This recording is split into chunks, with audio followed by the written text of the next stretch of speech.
Hashem na'aseh v'natzliach. Another, I don't even remember what number. Have any idea what number of? It's like probably the 7th installment. Really? I think I have to check. Anyway, as always, I'll start by saying that I'm not the authority for chinuch, for parenting.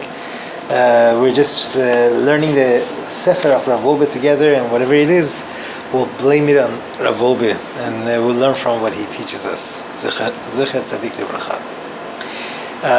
So we are pretty much halfway through the Sefer, and he tells us that now we're going to start focusing more on main subjects of chinuch. And the first thing that we have to have in our mind is the goal, right? We have to understand that what is the goal of chinuch. David HaMelech in Sefer Tehillim says, "Ki er'e shamecha ma'aseh etzba'otecha, yereach ve'kochavim asher konanta, ma enosh ki tizkerenu uven adam ki tifkedenu." It's a pasuk that we say every month before we say the Kiddush Tavanah.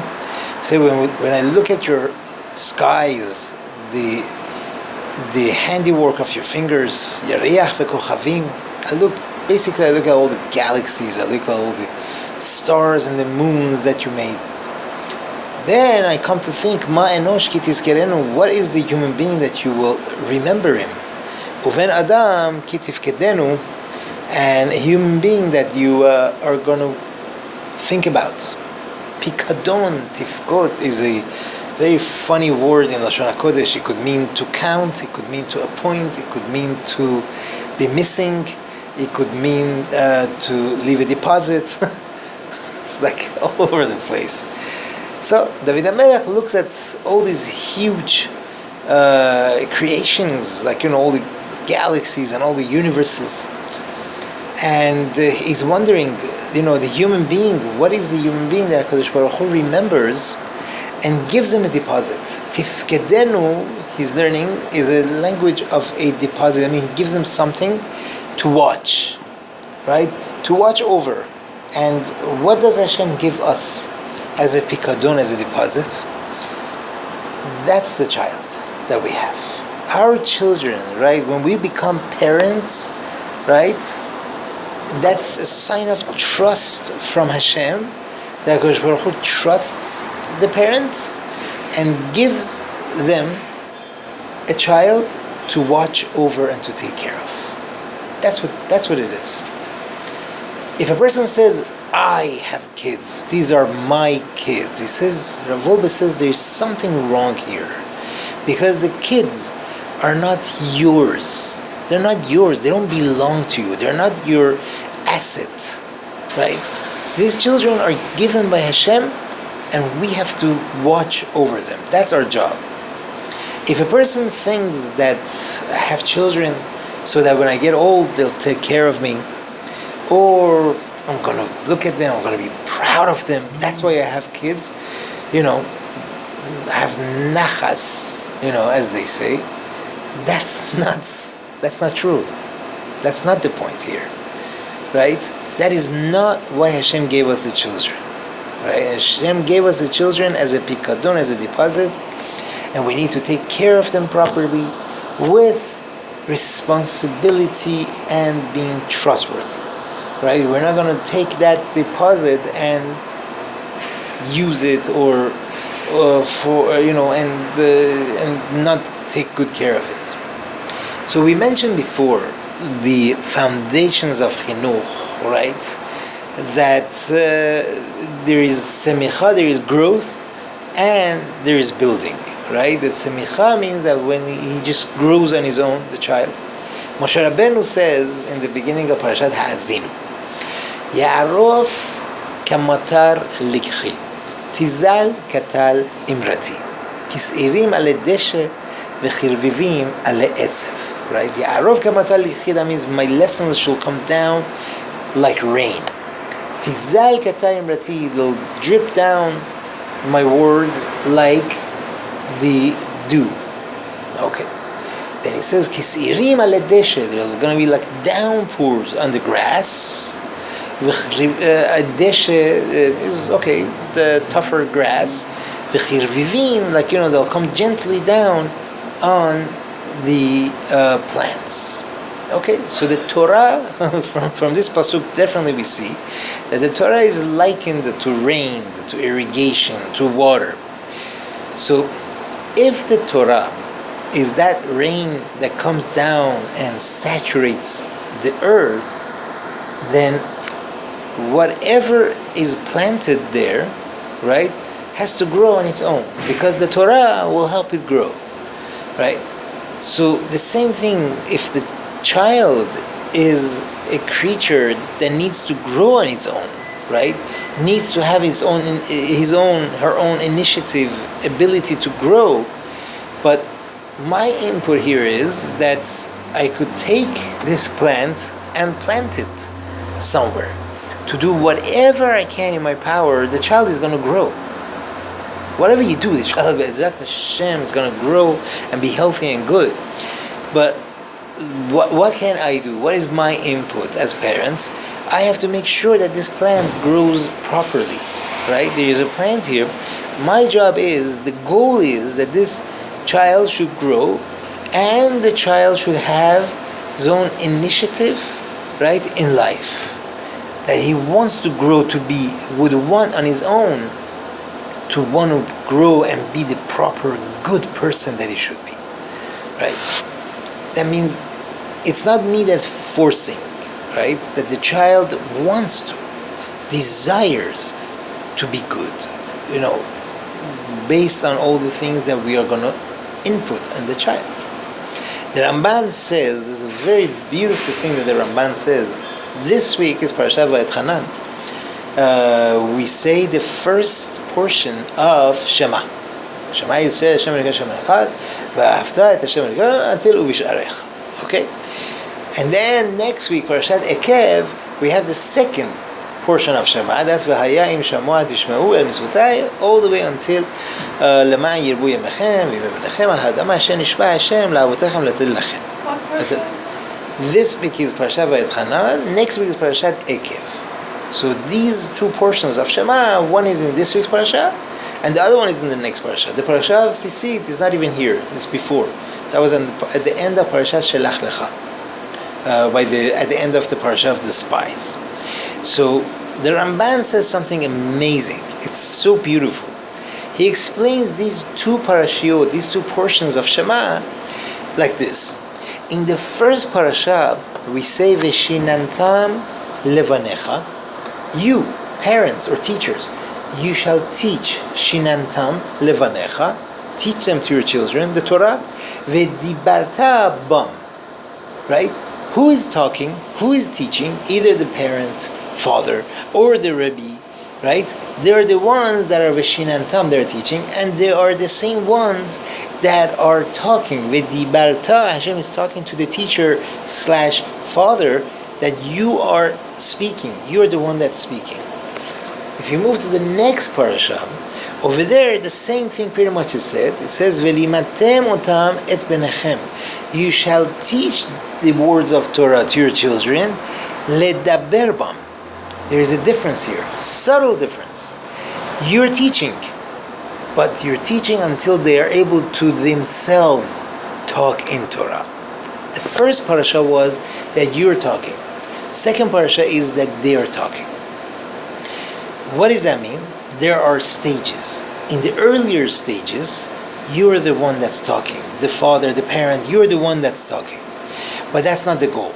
The goal is the second stage, right? At the second stage, you have taught him so much that he's able to be ledaber bam. Velimatem otamet benechem. You shall teach them so much that they're able to be themselves ledaber bam. Right? That's the goal.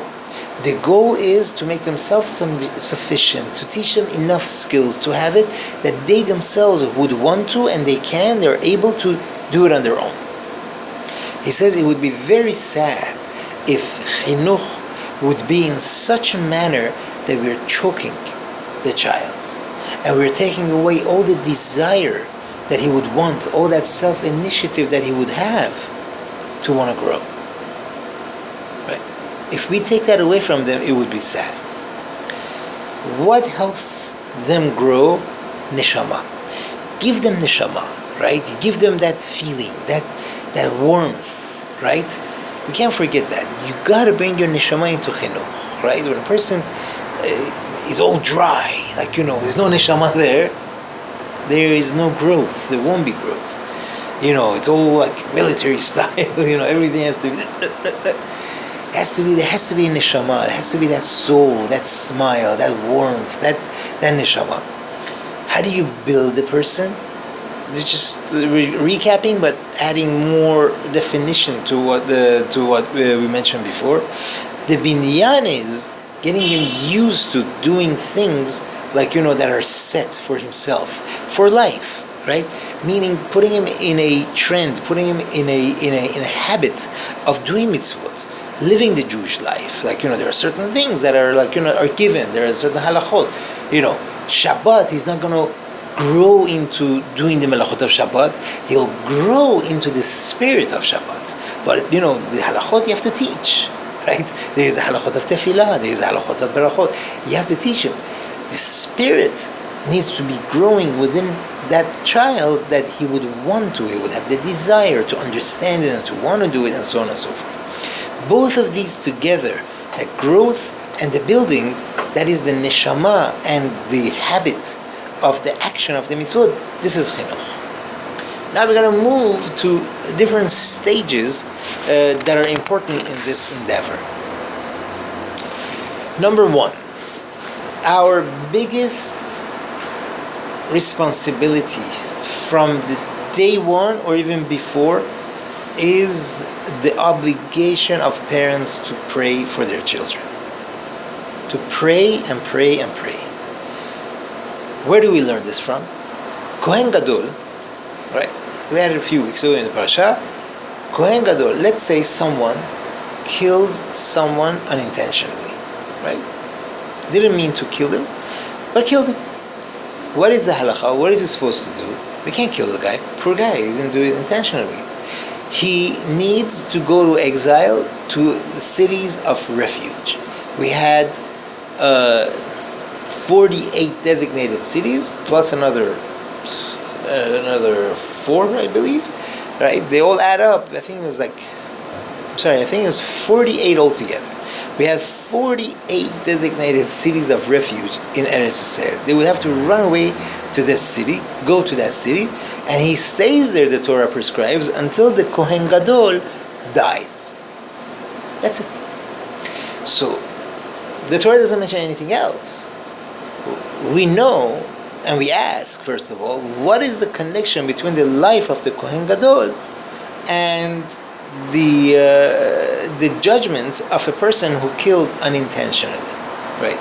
Obviously, you could imagine, whoever killed unintentionally, he goes to the city, he's in exile, and he can't wait to get back home.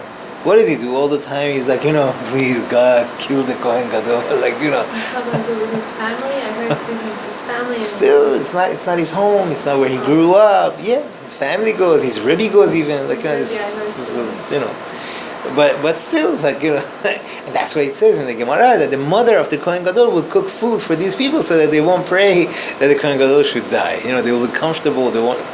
But our Chachamim teach us that the connection between the Kohen Gadol and this person is that it's sort of like a punishment for a Kohen Gadol. Because you, the Kohen Gadol, you should have prayed for the people in your generation that they should not get murdered or they should murder. That was your job. You're in charge of this generation. You pray for them that such a thing shouldn't happen. Nobody unintentionally even should kill someone. This was your job. You should have done that. And you didn't do it. You were probably lax. And that's why this happened. If someone died, right, even though it was unintentional, that means he didn't pray enough. Right? And that's how his connection is to this person who killed, who murdered unintentionally. And that's why he needs to stay in the city of exile, the refuge, until the Kohen Gadol dies. We don't find in the Torah anything, anywhere, that it says, you're the Kohen Gadol, you should pray for people of your generation. We don't find that. We don't even find that the Kohen Gadol should do that on Yom Kippur. There's the part of the tefillah that he has is such a thing that these things shouldn't happen. But we don't even find that in the Torah. The Torah says that. Right? So where do we know this from? It's a given. You are the leader of the generation. You need to pray for your generation. You're the Kohen Gadol. You're in charge. You need to pray for the people that you're in charge of. From here we learn that whoever has people under his charge has to pray for them. A rabbi of the community has to pray for his whole community. The Rosh Yeshiva has to pray for every single one of his students. A Rabbi has to pray for every single person in his class. And for sure, parents, they have it on their shoulder. They have an obligation to pray for their children. Rav Wolbe says, if I know anything in Torah, I know it's definitely in the zechut, in the merit of my mother praying. He says, I would see her praying for me even 10 times a day. Could you imagine a Wolbe, as a little kid sees his mother, Hashem, help my Shlomo, help my little Shlomo, he says, we could never, ever say that I have prayed enough for my kids. And you can't set limits. Okay, I did it enough today, enough for today, or enough for this week, or enough for this year, right? And there is no set tefillah either. Chachamim didn't give us this because it has to come from the heart. We have to come up with it, each person based on their needs now. And and these things could change. Everyone has to make up. There's a famous nusach that the Chazon Ish. There are letters. There are books. There's a book that the Igrot Chazon Ish. There are letters of the Chazon Ish. He wrote. He has something that a person should say in tefillah or by lighting candles. He wrote, Yehi ratzon lefanecha Hashem Elokav Elokav Otai. May it be pleasing before you, Hashem, my God and God of my fathers, that you should have mercy on my child, name the child, and bring his heart to love you and to fear you, to be diligent in your holy Torah, and remove from him anything that holds him back from being diligent in your holy Torah, and prepare everything that he needs, right, to come to this. This is just an example, for true prayer. He says, this is so important, right? That he says, I would say even, this is one of the most important things in all of Chinuch, right? He says, it would be foolish for a person to think that I am mechanech my children. I am training them, right? It's not us. It's really not us. It's all from Hashem, right? The children are given to us, to take care of, and we have to do whatever we can, to do that. But at the same time, a tefillah that comes from the bottom of the heart, that's one of the most important things that a parent could do. Okay. That's like. It's a lot.